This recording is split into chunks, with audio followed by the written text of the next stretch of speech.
देश भर में स्वास्थ्य सुविधाओं को बेहतर बनाने की दिशा में केंद्र और राज्य सरकारें दिन रात प्रयास कर रही हैं। तो कहीं करोड़ों अरबों खर्च रुपए कर जरूरतमंदों तक स्वास्थ्य सेवाएं पहुंचाने के दावे किए जा रहे हैं।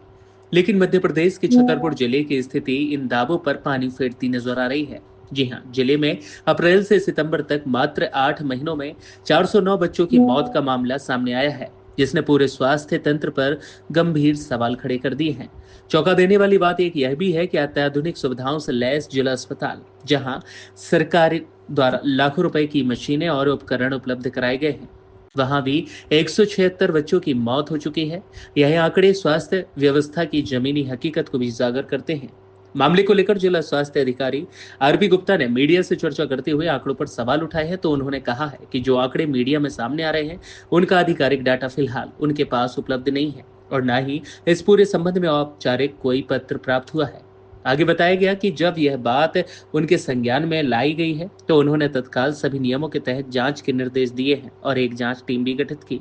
मीडिया में जो भी अभी जो डेथ का मेरे पास आंकड़ा पत्रकार महोदय द्वारा लाया गया था, उस डेटा को मेरे द्वारा सत्यापित किया जा रहा है। और मैं अभी जब तक इसको पूरी तरह से सत्यापित नहीं कर लूँगा, तो उस समय तक मैं कोई आपको मतलब एक ऑफिशियल आंकड़ा नहीं दे सकता हूँ। मैंने सभी बीएमओ को बोला है कि जो हमारे जितने भी डिलीवरी पॉइंट हैं उनसे, और जिला अस्पताल में मैंने बोला है कि इनको तत्काल मतलब मुझे रिपोर्ट दें। उसके बाद मैं आपको ऑफिशियल तौर पे कोई भी जानकारी दे पाऊंगा कि इन बच्चों के क्या कारण था। और अभी मैं इस खबर का जो मीडिया में चली है, चूंकि मेरे द्वारा जैसे आपके द्वारा कोई खबर मेरे सामने लाई जाती है, अभी तो सर कभी कभी कितनी शब्दों कितनी के उसमें वो कितनी गलत मौतों का मैसेज चला जाता है। कितनी मौतों का लगाया और कितने मेरे लोग? पास मीडिया द्वारा 402 का लाया गया था। इसमें हमने पूरे ब्लॉक में दे दिया है कि इसको आप सत्यापित करें, कितनी समय अवधि और कितनी आपने कि टीमें चूंकि लगाई? इसका कोई नंबर ऑथेंटिक मेरे पास नहीं है। इसका नंबर नहीं कि आप मुझे दीजिएगा कि आपके यहाँ कितनी हुई, उसके बाद इस आंकड़े अब से हम आपने तुलना आपने करें। पुष्टि के लिए कितनी टीमें बनाई हैं क्या?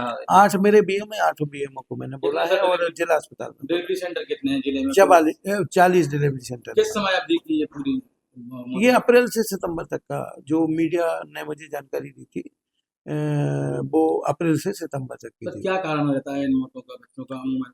इन बच्चों को, बच्चे कभी कभी प्रसव के दौरान अपना मतलब फ्लूइड वो इनहेल कर लेते हैं। कभी कभी क्या है, जो प्रसव है वो बहुत देर लग जाती है। कभी दिन से पूर्व हो जाता है, कम दिनों का प्रसव होता है। कभी प्रसव के बाद बच्चे कम वजन के पैदा होते हैं, या कोई जन्म उनको मतलब डिफॉर्मिटी, विकृति रहती है। इस तरह के जो बच्चे होते हैं, कभी बच्चों को बहुत ज़्यादा गर्भ अवस्था के दौरान पीलिया होता है।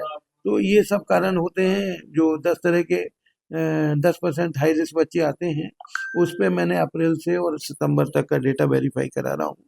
जैसे मेरे पास आ जाएगा, तो अभी तो जो डाटा आया है उसका मैं अभी मतलब मैं ये नहीं कह सकता हूँ कि जो आया है उस पे मैं कर रहा हूँ, तो मैं ऑफिशियली आपको जानकारी दूंगा। सर अभी मैं इसका खंडन करता हूँ। नोटिस भी प्राप्त हुए थे आपको?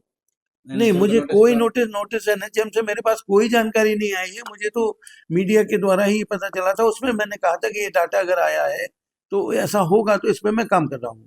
मैंने उस समय भी यही बोला था, आज भी बोल रहा हूँ कि मैं उस पे काम कर रहा हूँ। उस समय भी कहा था, टीम गठन की है मैंने। उस समय भी काम तो हमारा चल रहा है। तो जैसे ही हमारे पास आंकड़े आ जाएंगे, मैं आपको यहाँ पे बुला के और मैं आपको ऑफिशियल